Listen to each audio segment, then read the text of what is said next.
From next year, new cars will be subject to tougher emission standards with the goal of driving emissions down and accelerating the uptake of EVs. The rules will impose a cap on total emissions that can be produced by any one manufacturer's fleet of cars. If they can't bring emissions below the cap, car makers will be fined. Manufacturers will need to reduce the total emissions of their fleet by more than 60% by 2030. No specific models of car will be banned. Some in the industry, though, warn consumers could face higher prices on popular models.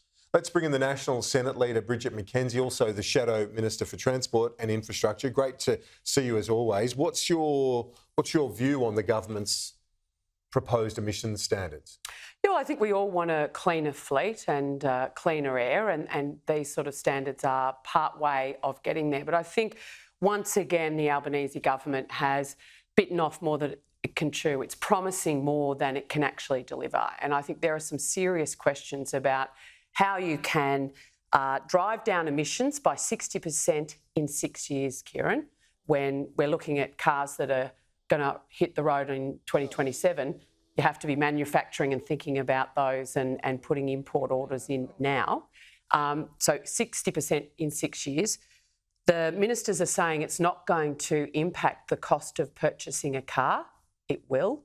And it's not going to, I think Chris Bowen said it won't change the choice available to Australians because we're not going to ban the car. But the reality is it will impact the choice of cars available because 2/3 of the cars that are purchased last year by Australians are SUVs, four-wheel drives, and utes, and they're all going to be impacted by this. When you say it's going to impact the price, drive them up or down? Well, when we look at the EV equivalents that are available right now, so our most popular ute until last year, when the Ranger took it over, was the Hilux dual cab. You can get one of those for 52 grand.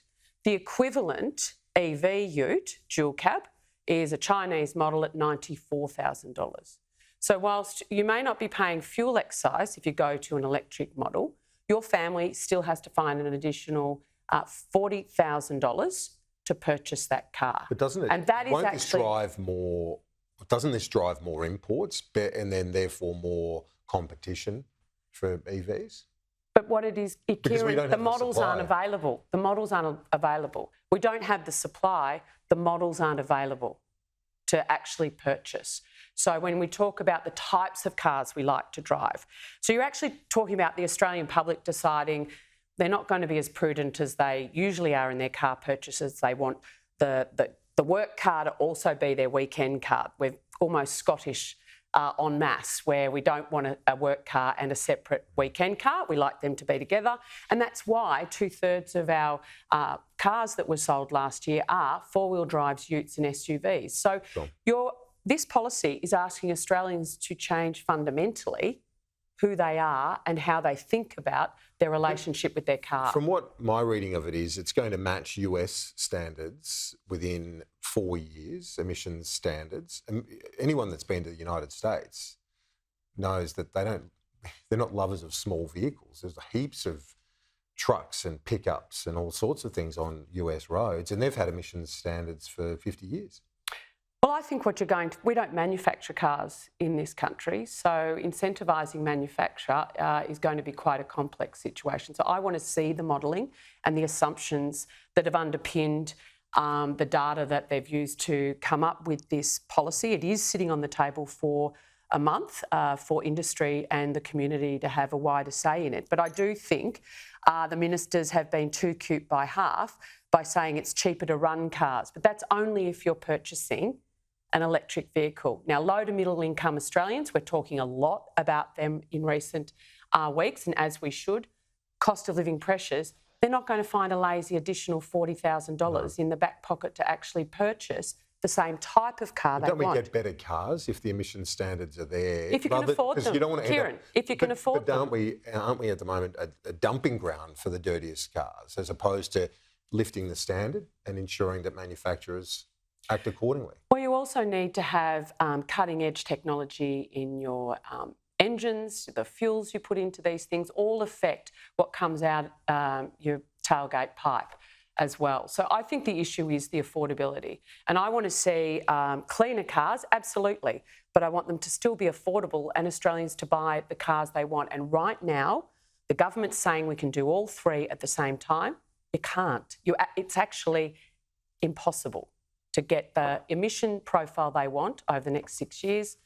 Make sure we've got affordable cars in the types of models we drive here in Australia. You speak to a lot of people and in the regions on these tax changes. Are you surprised that nearly 2/3 of those surveyed in the news poll Want to keep more of their own money? support the changes? No, of course I'm not surprised about that.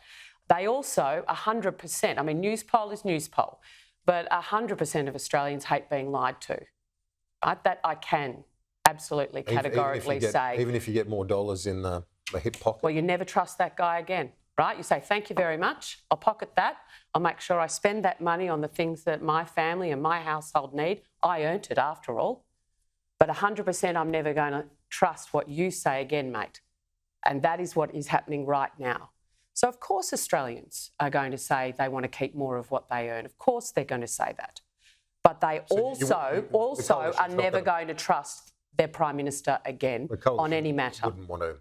You're obviously not going to seek to block it. You'd wave it through at the end. Well, Kieran, what we were seeking to do with those tax changes that we implemented was to actually structurally change our tax system for the next decade so that we're not just dealing with the here and now or a cost of living inflationary pressures of our own making, in this case the Labor government, but actually dealing with structural changes over time. Now, that is still a concern to us. And will taxes always be lower, simpler and fairer under a coalition government? Absolutely. Bridget McKenzie, appreciate it. Talk to you soon. Always.